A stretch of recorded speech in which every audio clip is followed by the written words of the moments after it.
welcome to another episode of What's Working with Cam Marston, brought to you by Coastal Alabama Community College. Our show focuses on workplace and workforce trends. We find people that are doing something different or consulting in a new way to the workplace and workforce and ask them questions to get some insightful answers of what's going on out there in the hopes that you or I can get some insight into the workforce around us and maybe get a little bit better at what it is that we do, whether it's serving the customer or serving our team, our employees, whatever it may be. Before I get into our conversation today, I want to do something that I have neglected to do for many shows now. It's embarrassing, and that is give you a way to reach out to us. I finally put a list together of all the different places that we're available via social media where you can connect and listen to past shows or see upcoming guests, etc. And I'll just intersperse the conversation in this show with that content. One of the things that I've learned in interviewing people recently is the significance of the influence of Instagram. I'm on the outside looking in when it comes to Instagram, so we are doing our best to get our show onto Instagram. If you're sitting at a stoplight right now and you got your Instagram account up, you shouldn't first if you're in the car, but if you are, What's Working with Cam Marston? Find us, follow us, and we'll give you insights on the show, and I'll give you a second one here, which is an email, Cam, C-A-M, at what'sworkingcam.com. That's Cam, C-A-M, at what'sworkingcam.com. Send us your feedback, send us your questions, send us your ideas for upcoming guests. We look forward to interacting with our guests. All right, let's get into the show today, and we're going to start by talking about pets. Yeah, pets. Pets. So many of us have them. Now, I remember back in the day, and I begin too many conversations this way, back in the day, my father told me when he had a pet as a child, it lived out in the backyard in a pen. It stayed in a caged-in area. It never came inside. It got whatever table scraps that wasn't eaten, and maybe they bought some dog food from time to time, but the pet ate what was left over. And goodness knows that pet ate chicken bones.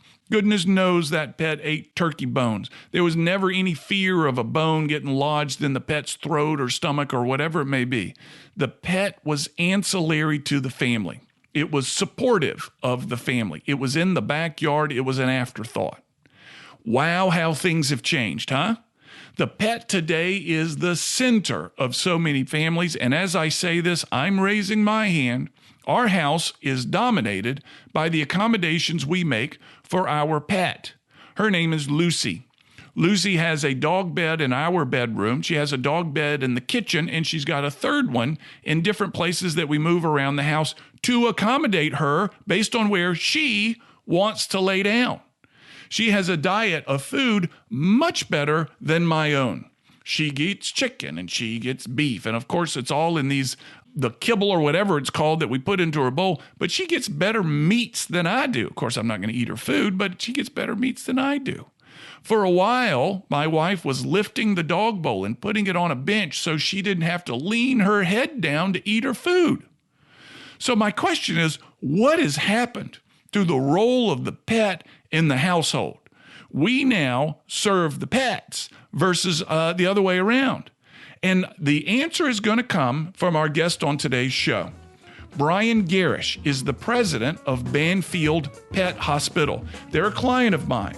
And I was at an event of theirs not long ago where I met Brian and convinced him to come onto the show and explain what is going on with pets and what do we know, what do we need to know about the evolution of pets in our society and where is it going from Banfield Pet Hospital. When we get back, I'll have Brian on the phone with me. You're listening to What's Working. I'm Cam Marston. What's Working is brought to you by Coastal Alabama Community College. We'll be right back.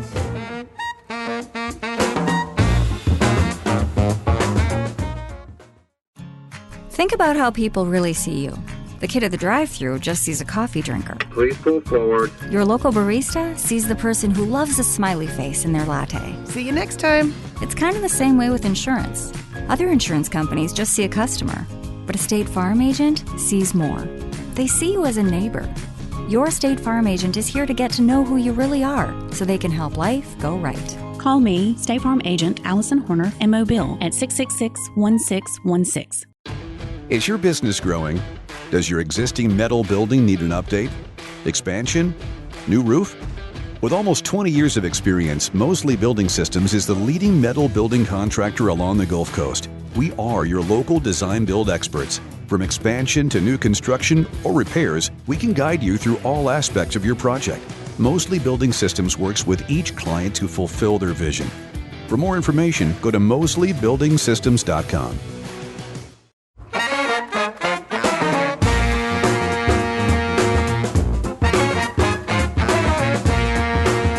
We're back. You're listening to What's Working. I'm Cam Marston. What's Working is brought to you by Coastal Alabama Community College. On the line is Brian Garish. Brian is the president of Banfield Pet Hospital, headquartered in Portland, Oregon. They employ 19,000 associates. They have 1,000 hospitals. If you've been into a PetSmart, you've likely looked towards the corner and seen a Banfield Pet Hospital. Getting Brian on the line based on this bio, which I will read to you all over the course of this conversation. Getting him on the line is really rare. He's a busy man. Brian, thank you so much for your time. Welcome to What's Working. Thank you, Cam. I really appreciate the opportunity to be here. Let me ask you, and I mentioned this in opening comments before I got you on the line. When my father was a child, they kept the dog in the backyard. They kept the dog in the pen. It was fed table scraps. No one ever worried whether a dog could eat a chicken bone. No one ever worried whether a dog could have a problem digesting a turkey bone or something like that. The dog was ancillary to the house. Flash forward to today, and we all essentially in my household work for the dog. The dog has 3 different beds in the house. She gets on the furniture from time to time when I'm not looking. The kids welcome the dog up there. We have electric fences to make sure the dog doesn't get hurt.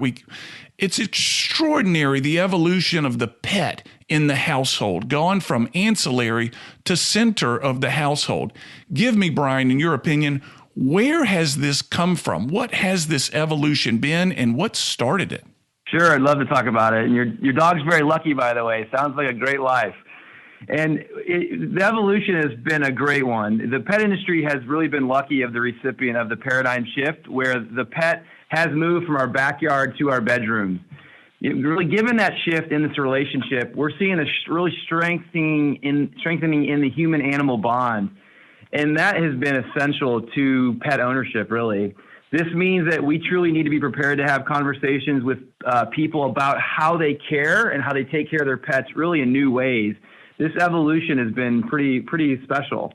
We need to be also open to new ideas for how to care for pets. We need to challenge the status quo of how pets have been cared for in the past and how we truly support that pet owner as well. From the standpoint of the veterinary profession, this really means looking at how we provide care and the assumptions that we've made around the process. And we have to challenge those existing assumptions to find new and better ways of care for pets as well. So it's been a strong evolution in the industry, and it's been one that has really strengthened that human-animal bond. And it's been awesome just to see how we can truly create something even more personalized for pets and those that care for pets as well. What made the pet more central to our lives? Was there something, and perhaps there's a study on this, and perhaps it's just an opinion. Was there something that people were missing in their lives what the pet began to fill, that people weren't missing, let's say 70 years ago when my father was a child, that today they're missing that the pet has filled? What has brought the pet to the forefront? I know the technology and the medicine and the care we give has increased, but what made us do it? Yeah, I don't know what made us do it, but I can speak from, it's my personal experience on the role that the pets have in my life. I have 2 kittens that actually just had their first birthday, so I guess they're now cats. But I have 2 that are very special to me, and the relationship that they have with myself has been strong. Like when I come home, that ability to connect with Ashton and Kenji and, to buy toys and play with them, it just brings me tremendous joy. And I think that human-animal bond is something that a lot of people are able to experience now. And it's important for pet ownership for sure. I hear people talking about their pets in my household, my children, and even I will talk about our pet in such fond terms. They're no longer an ancillary part of the family, and it's a big central part of our lives, and we're not unique in that regard. Our neighbors are the same, our friends are the same. It's been a remarkable evolution that My father, I got to go back to him. He looks at it and says, "What's going on around here? Throw the surplus food to the pet. You don't need to buy. My dog eats lamb. I don't eat lamb. My dog gets supplements. I don't take supplements." It's been a remarkable transition. Tell me about Banfield. I mean, it's an extraordinary organization. I got to know you all through doing the programs that I've done over the, 5 or 6 years, a couple of programs for you. Tell us about Banfield. It's a remarkable organization. Thank you. Yes. So Banfield Pet Hospital started as a single hospital in Portland, Oregon back in 1955. And today we are the largest general veterinary practice in the United States with more than 1,000 hospitals across the country. And as you indicated at the start, we have a little more than 19,000 associates, and we're very proud to be committed to our associates. We have more than 3,600 veterinarians, and we're really known for preventive care. And what Banfield's most known for are optimum wellness plans, or we refer to those as OWPs. And Banfield really specializes in that preventive care. And that's been an important part of pets' lives, is how do you prevent illness and how can you really take care of pets? Very similar to what we're seeing in a shift in healthcare today on more preventive medicine for us as well. So that's what Banfield's known for. And we are part of the Mars Incorporated family of brands. And so we are committed to our purpose, a better world for pets, because we believe pets make a better world for us.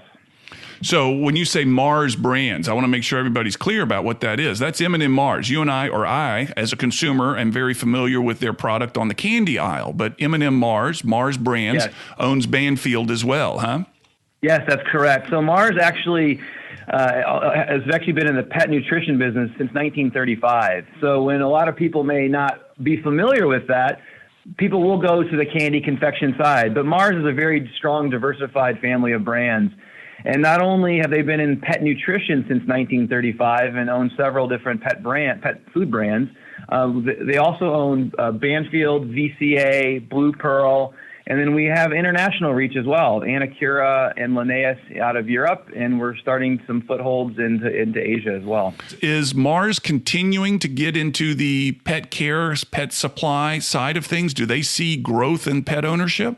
Yeah, it's very similar to what we're seeing across the globe. The role that the pet is playing in our lifestyle and in our homes, as we had spoken about.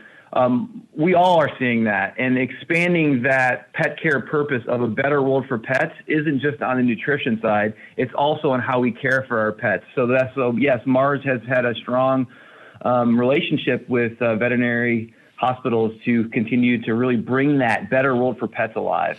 I know that an organization like Banfield with a parent company like Mars are keeping track of the demographics. What is the projection for pet ownership? Are more people buying and keeping pets, or are we tapped out at a maximum right now?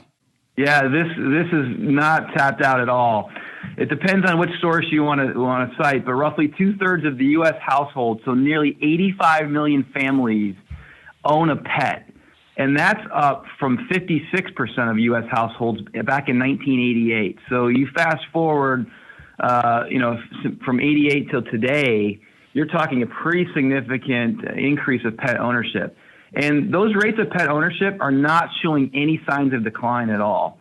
So as the largest veterinary practice in the U.S., we are responsible for care of over 3 million pets a year. And that actually includes our growth in pets that we've been able to impact by more than 400,000 more pets in 2019 that we saw in 2018. But as you've talked about just fascinating trends and such in this country, it's fascinating to me that millennials and Gen Zs are not only owning pets at higher rates than any other generation, they're also approaching pet care very differently than the other generations have in the past. The focus that we're seeing is more on the wellness of the pets, so that more preventive medicine. And so preventive care truly is essential to meeting the needs of the ever-changing demographic and the changing needs of our clients as well. So we want to take that pet care to the whole new level. Just as people are looking to personalize the experience, we're seeing that big shift in how care was actually provided, 15, 20 years ago.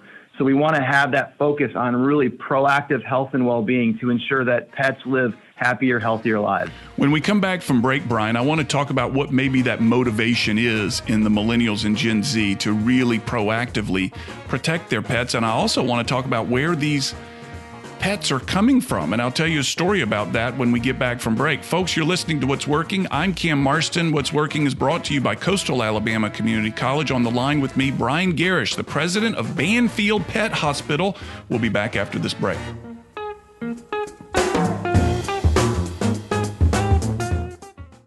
When Brian Garish took over as president of Banfield, his top priority was to create a high-performing and inclusive culture in the company.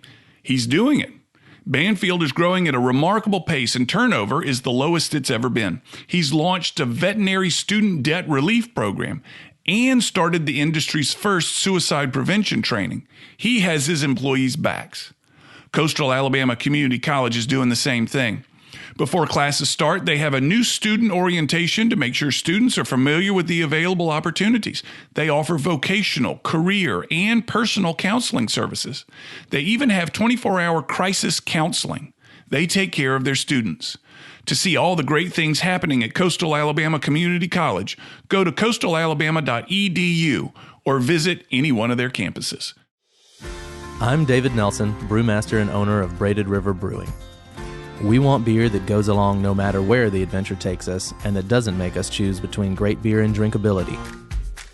We're drawn to the Delta and united by beer because to us, the best way to celebrate the Delta is to slow down and savor the moments and the beer together. Come visit our tap room in downtown Mobile and ask for us at your favorite bar or restaurant. Visit online at braidedriverbrewing.com. Investing, connecting, leading, providing. The Community Foundation of South Alabama brings together philanthropic assets to make Southwest Alabama a better place to live, work, and play. We link donors to philanthropy. Working with you, we build communities. Contact us at communityfoundationsa.org. Human Resource Departments spend countless hours on insurance billing mistakes, Obamacare rules, and compliance. Employee benefits serve the purpose of recruiting, retaining, and rewarding employees. We can handle all of your benefit needs with cost-effective products, employee enrollments, and handle your HR issues. Benefit admin doesn't have to be complicated. My name is Michael Cowart Jr. of the Cowart Group, and we specialize in helping businesses with their employee benefit packages. Visit CowartAssociates.com. Coastal Alabama Community College is 3 amazing colleges combined into one incredible institution. And that means we're all together. For more sports, 15 more locations, more friends, more one-on-one time with instructors, way more activities, more courses, a lot more courses, and more success for all of us. Pretty much more of everything. Coastal Alabama Community College is where everyone is. All together! Coastal Alabama Community College. Register today.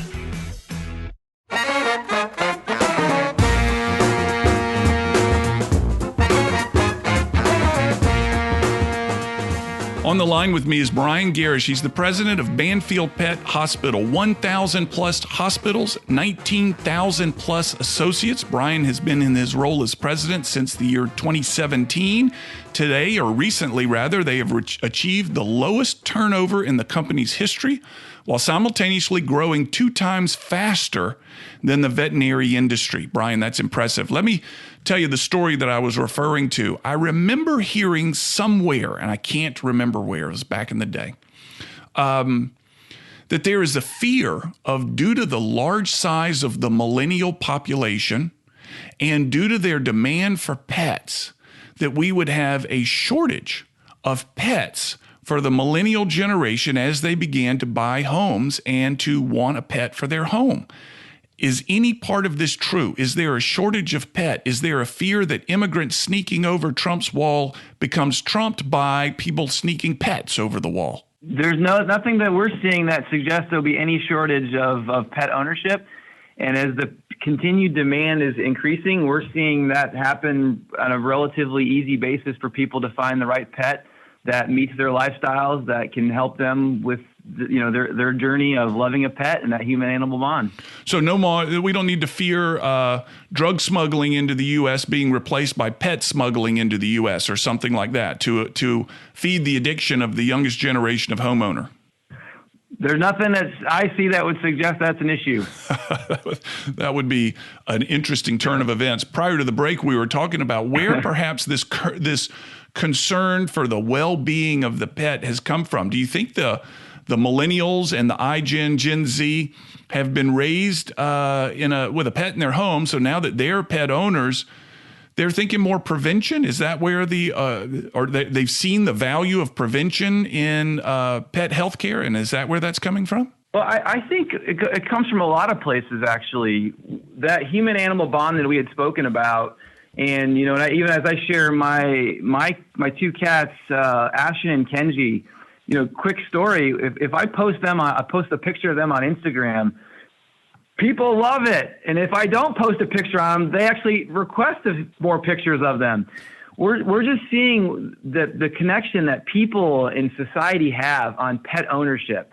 It's all over the place, whether it's in social media. I feel like social media was created for pets. Really. You may be right. That's a good point. The internet is an opportunity. I mean, people just love these images of pets and all the joy that they bring.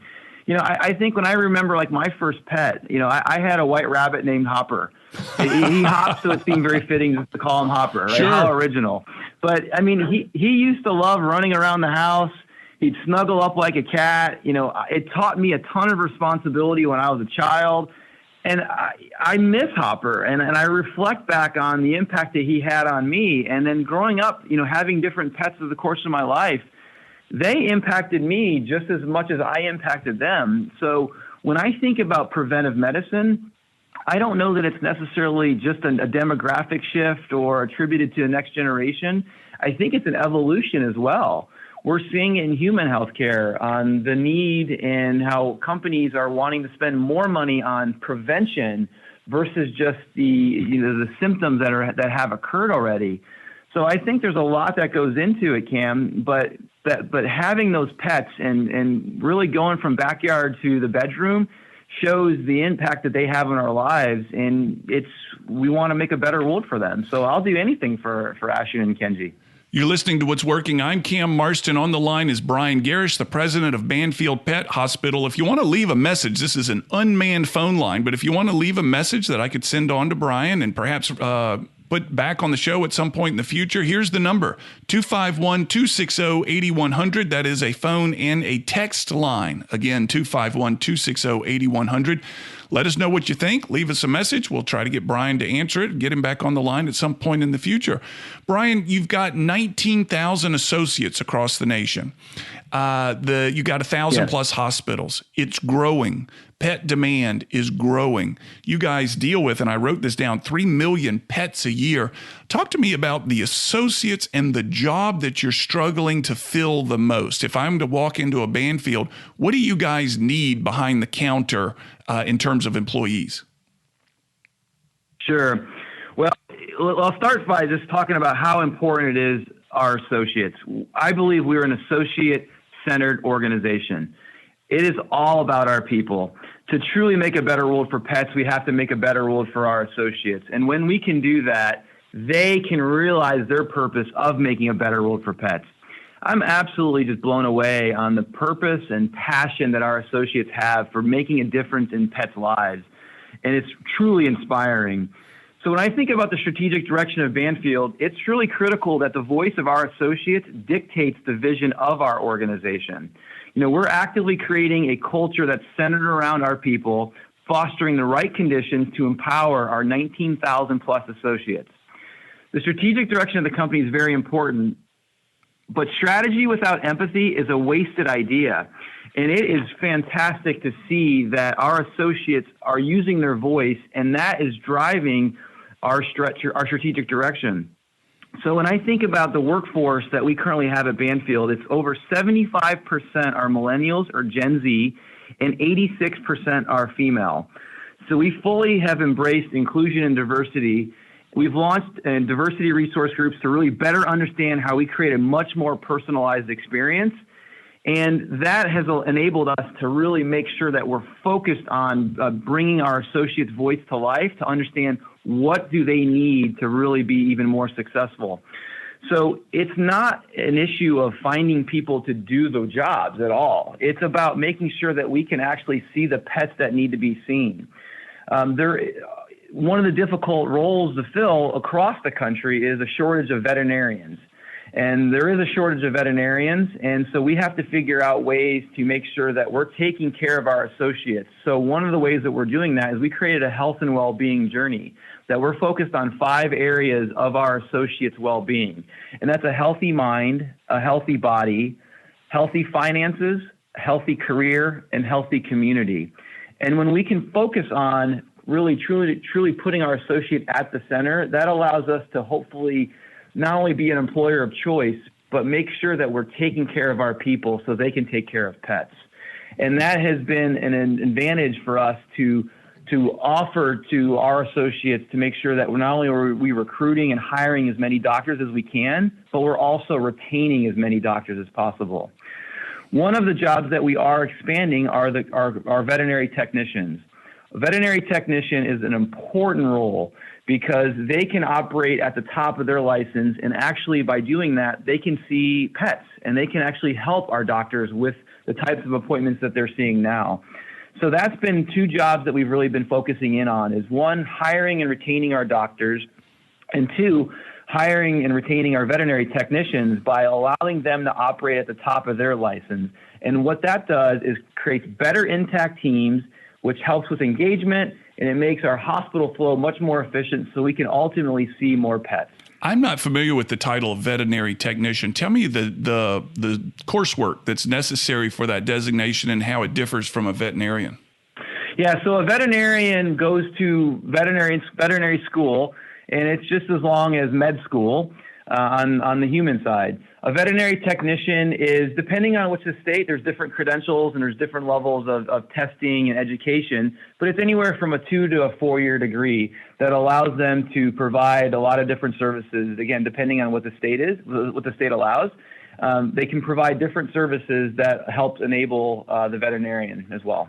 So you're looking for those, you're looking for veterinarian school. The vet schools just aren't pumping out enough graduates. Is that right? I mean, it's a tough degree to get. It's hard to get into vet schools. I remember one of the speakers at the conference that I attended talked about the veterinarian applicants, and it's a tough degree. Are you guys working to groom, to attract people into vet schools, or just working with the vets that graduate?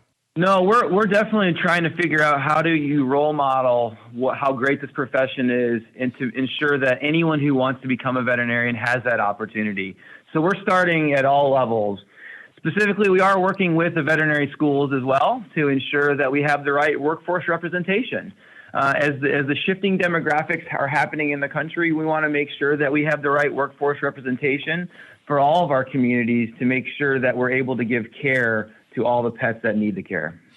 For some reason, and I remember learning this from you and then doing my own research to prepare for the presentation this past fall, a predominant, and I want to say 80 some odd % of veterinarians graduating today are female.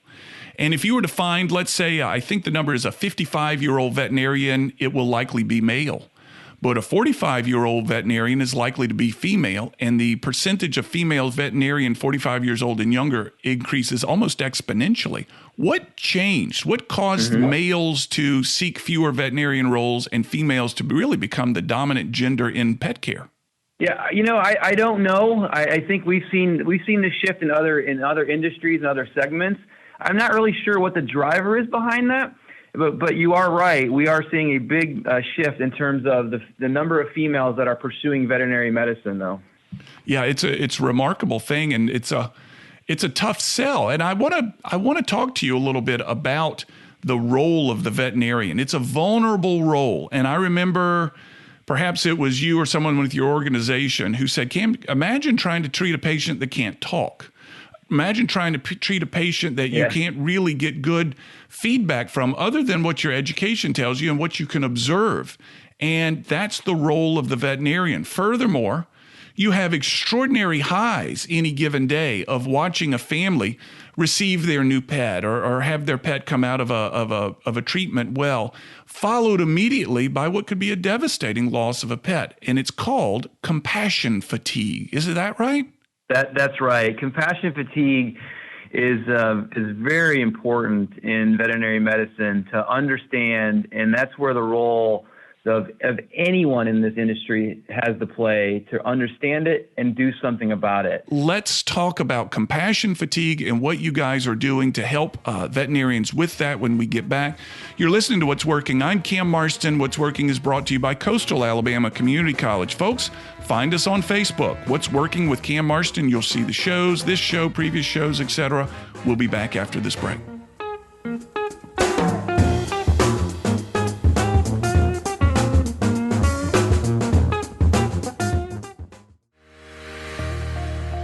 The Community Foundation of South Alabama links donors to philanthropy, builds networks across 8 counties, and builds dreams for those in need.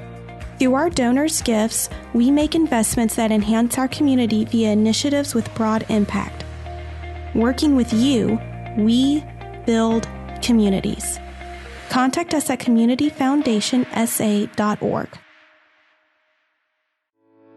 First Protective is a multidimensional financial firm specializing in risk management. We blend all dimensions of financial services, offering our producers diverse products to create multiple revenue streams. If you're a life insurance producer or in the traditional investment business looking to grow your business, we can help. Call me, Jay Stubbs, at 251-604-7024 or find me online at www.firstprotective.com.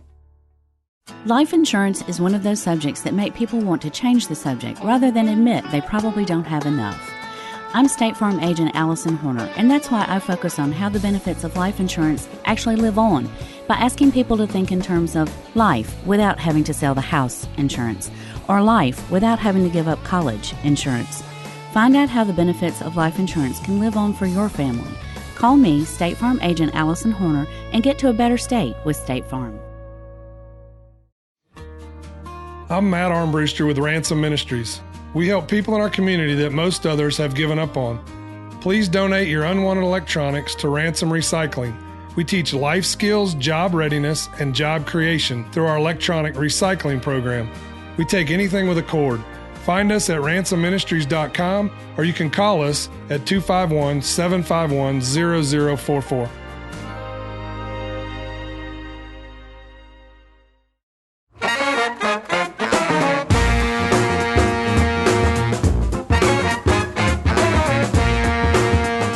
Garish is the president of Banfield Pet Hospital, overseeing 1,000 plus hospitals and its 19,000 different associates across the country.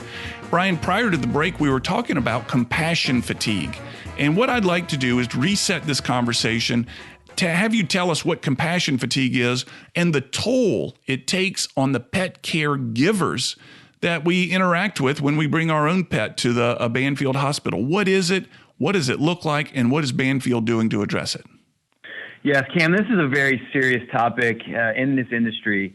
And at Banfield, we believe that we have the responsibility to help bring this to light and to carry this conversation throughout the industry to address the glaring issues that our veterinarians and paraprofessionals are facing. We don't get to choose the cases that come into our hospitals. And while people have this assumption that veterinarians get to spend their days with just puppies and kittens, that's not the case. I'll give you a quick example on what compassion fatigue can be. It could start off the day with a 6-year-old boy with his very first puppy. And who doesn't love seeing a puppy, and who doesn't get the energy and excitement from that? The next case may be a family bringing in their golden retriever that is facing some serious issues, and we could find out that something is very traumatic happened to the pet, and then unfortunately we may have to euthanize the golden retriever. This pet played such a strong role in this couple's lives. They have an emotional experience because this pet was so important to their family. The veterinarian takes on that emotion as well. And being able to provide the opportunity for a family to say their last goodbyes, that's very difficult, not only for the family, but the veterinarian and our team as well. Following the next appointment may be a 7-year-old girl with her first puppy. She's elated and excited and can't wait to bring her puppy to the veterinarian because she may have a love for pets that wants her to become a veterinarian. That may be what she wants to do early in life, which is a very similar story that we hear from a lot of our veterinarians. And our veterinarian now is sharing that emotion of that first time of pet ownership. That story I just told happens often enough in veterinary medicine, where it's an emotional high for first pet ownership to saying last goodbyes. Our teams take on that emotion with our clients, and it's very tough.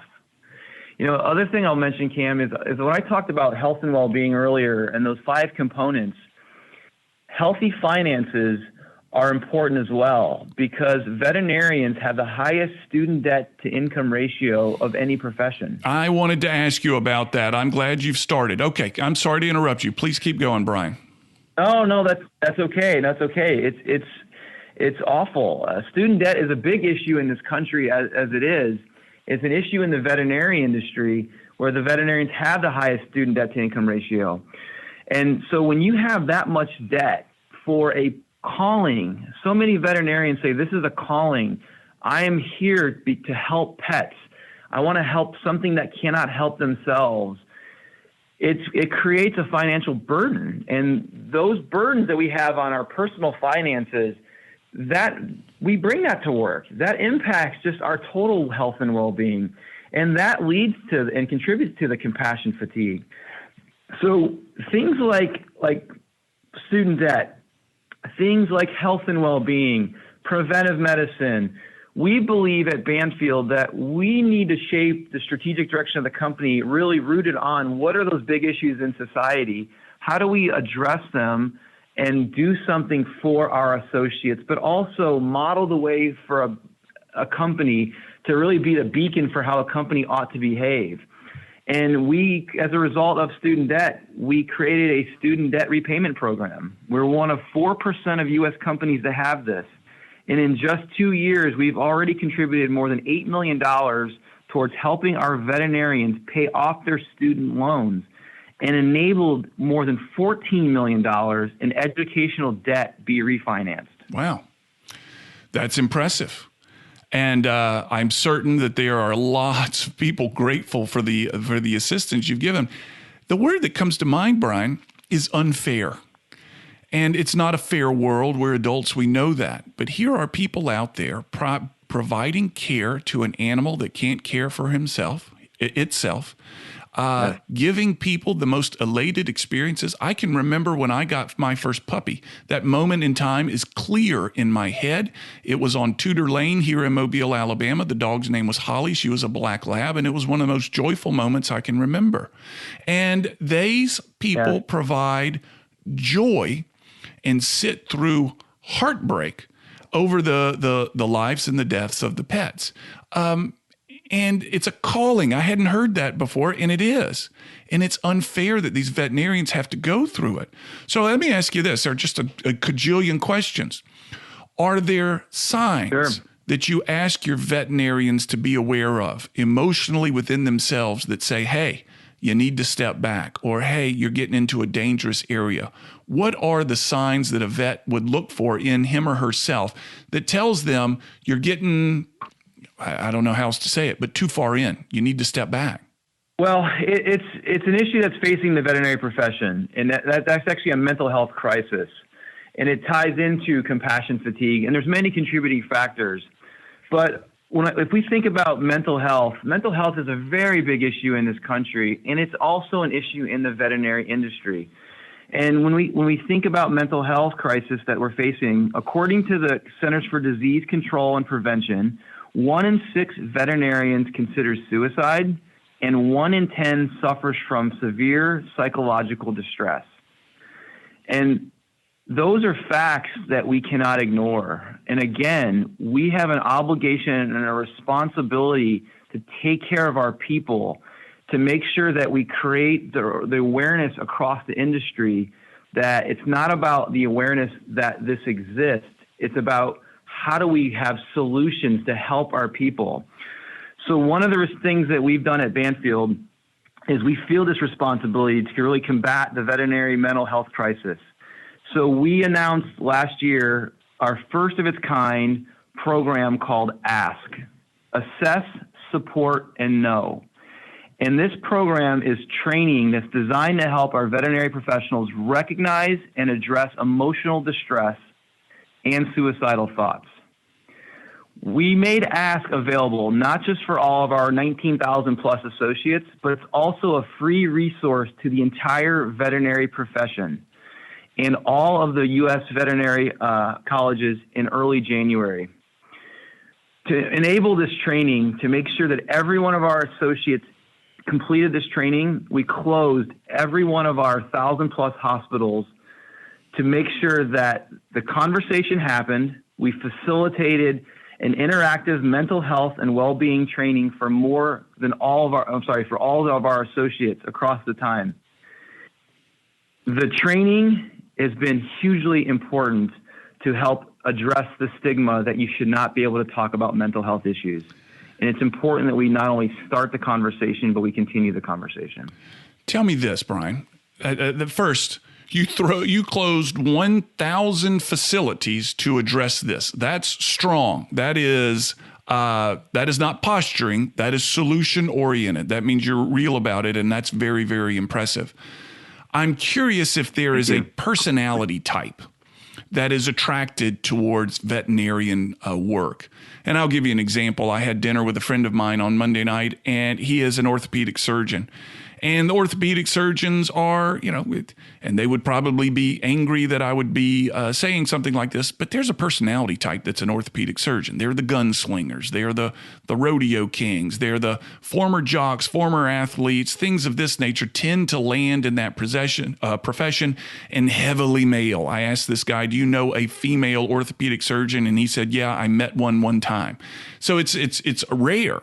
Is there a personality type that is attracted to becoming a veterinarian who might be already susceptible to mental health issues? Now, that may be an unfair question. I'm curious what your thoughts are on it.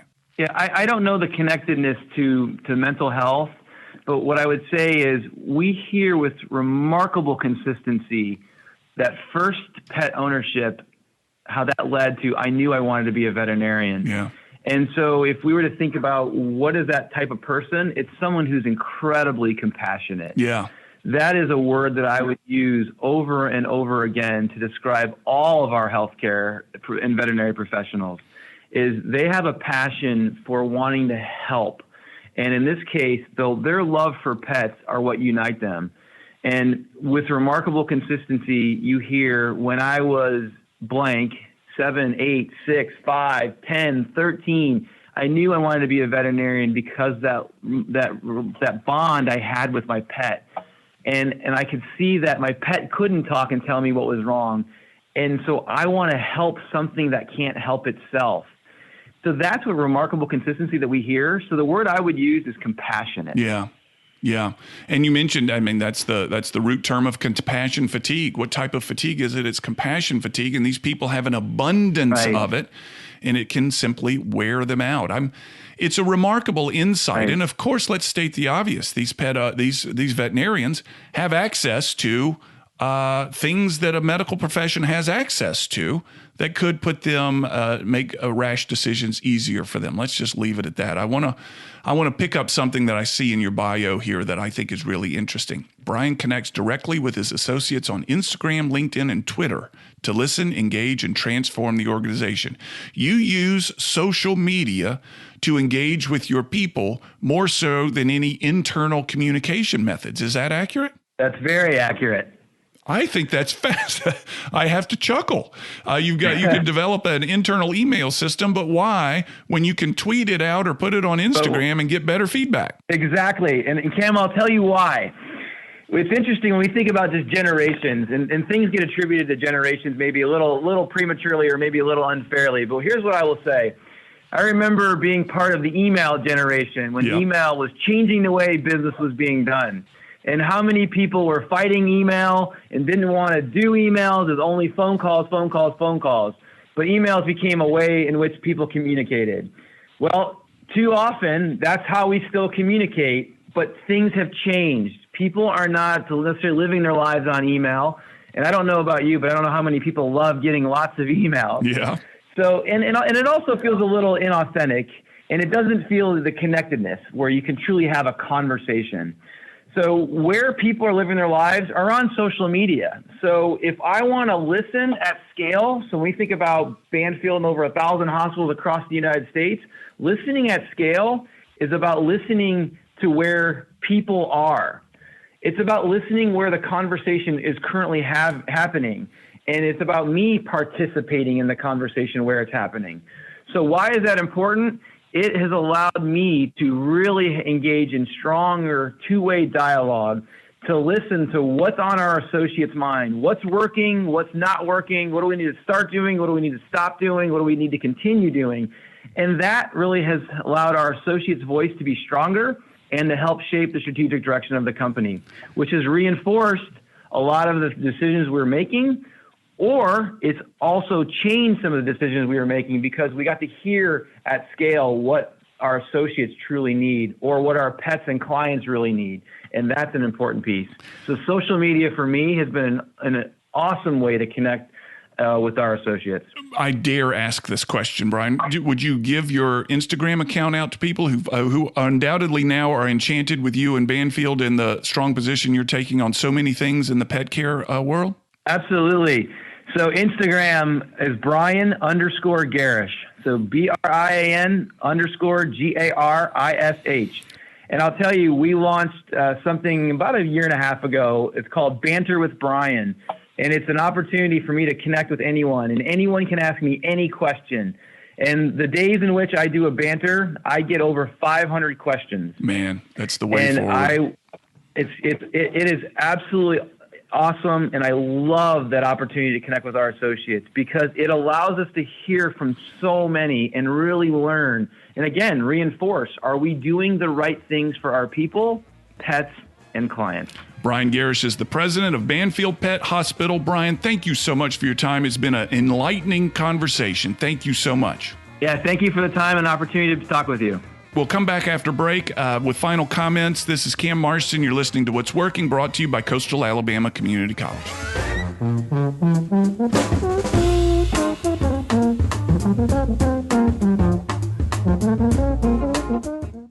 Brian Garish embraces the opinions of his employees. In fact, he believes the voices of his employees should dictate the vision of Banfield. He's firmly connected to his people. Coastal Alabama Community College values the opinions and success of their students as well. Their Office of Institutional Effectiveness collects data on everything from successful course completion to student satisfaction. They know how many students are employed in their chosen field and if they would recommend Coastal Alabama Community College to others. They know how many nursing students pass their boards at each campus. All this data is used to improve programs and how they serve students. To see how they're doing, go to coastalalabama.edu or visit any one of their campuses. Do you sometimes wonder about different money topics, but struggle to find the answers? The Every Dollar Counts podcast with Gulf Coast experts Josh Knoll and Jay Stubbs is made for those folks serious about their financial plan and looking for answers.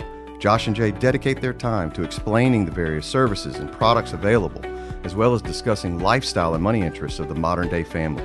Tune in to Every Dollar Counts on Apple Podcasts and everywhere else you get your favorite podcasts. Is your business growing? Does your existing metal building need an update? Expansion? New roof?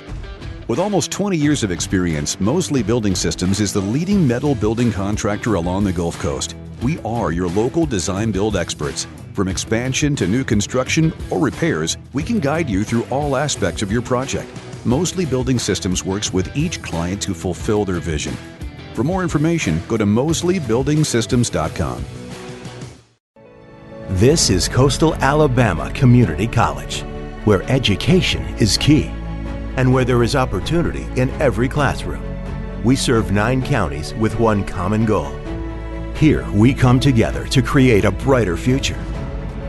Together, we inspire. Together, we learn.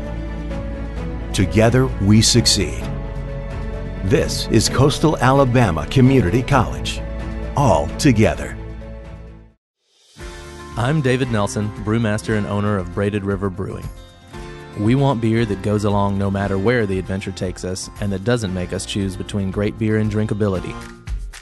We're drawn to the Delta and united by beer because to us, the best way to celebrate the Delta is to slow down and savor the moments and the beer together. Come visit our tap room in downtown Mobile and ask for us at your favorite bar or restaurant. Visit online at braidedriverbrewing.com. I appreciate Brian's time on the show. We're going to finish up the show this week with a Mardi Gras commentary from David Webb. It's not every day when you hear a heart-moving Mardi Gras story, but they do exist. Let me tell you a good one. This past Saturday night, I took my youngest son, Fincher, and his friend to the Pharaohs and County Explorer Parade.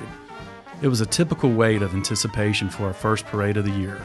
At last, we could see the mounted sheriffs trotting closer to us on towering steeds that were decorated for the occasion. It was a wonderful sight. The Pharaohs were first to roll. We were impressed with the floats and the revelers' costumes. We caught moon pies and entire clutches of beads. I was happy to be there with my youngest boy and his best friend. And then there was the County Explorers. Their floats were just as lit up and loud as the Pharaohs. They were all having fun. From out of nowhere, someone threw a black sports bag to Fincher. He reached down by his foot and picked it up with much anticipation. I turned away quickly to see who may have thrown it, but the float had already passed us by. I looked back. He had this huge smile on his face, and we both started laughing at a Ziploc bag of socks. Who throws socks at a parade? I snapped a quick pic of him holding the bag and posted it on Facebook as a joke. Man, I was way off base. So we forgot about the bag of socks after arriving home that night. The next evening, I mentioned the bag to Fincher again, and we laughed about it. He then mentioned that there was a note inside. He hadn't read it. I retrieved the bag and pulled everything out on the kitchen island. Y'all, it was a blessing bag. It was a care package for a homeless person. What I thought was just socks was actually way more. It also had a homemade scarf, toiletries, and a treat. The note inside was amazing. On this little sheet of paper were the following words. Here's a blessing bag for you. You may be down on your luck right now, but let this little bag remind you that you are worth so much, that there are people who care about you, that there's always hope. Have a great day. I got a huge lump in my throat. The back of the card had a little picture of a bird with a child's writing, as if it were signed in scribble-scrabble. My heart was seeing this, and I loved it. A simple, mobile Mardi Gras throw can make all the difference in someone's life. The person or child that put this care package together is a true hero. I just want to say thank you for this sweet gesture of kindness and support. Though we are fortunate not to need it, we promise it will get in the right hands of someone in need. And to whoever did this, you are precious. We need more people like you in this world. And keep up the good work. That's it for this week, everybody. Have a good week. Find us on Instagram, What's Working with Cam Marston, or reach out by phone text 251-260-8100. Have a good week.